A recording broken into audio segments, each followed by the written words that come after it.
maano ka, dami mang sinasabi. Naiinis Ay, na ako. ganun? Yung grabe ang OA. Sabihin na yung gagaling ng iba, ang ganyan yun. Ang hilig mag ano, ang hilig Yan, magkumpara. ma'am. Cute pa, ma'am. Ay, kala ko picture yan mo. Napeke na naman ako, ma'am. Oh, napiki ka. Ang ganda natin ngayon mo, ma'am. Bagay na sa'yo, lagi ka ano, Baka. salamin bagay sa. Sabi nga ng estudyante ko sa kinder. Teacher, magsalamin ka na lang. Bagay sa'yo. Bagay nga sa'yo, ma'am. Sabi ganun. Magpapagawa na rin ako. Eh, Kasi yung salamin ko na nauna, ma'am, ano na, Hindi ayoko talaga magsalamin. Kaso lang, ano na talaga, lumalabo na talaga mata ko. Sa akin, ma'am, Tapos ma'am?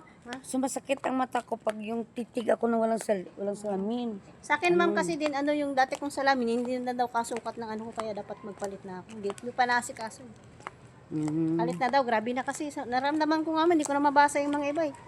Pati dun sa work ko. Sa ano na ako magpalit niya? Sa Sunod na kasi, ano.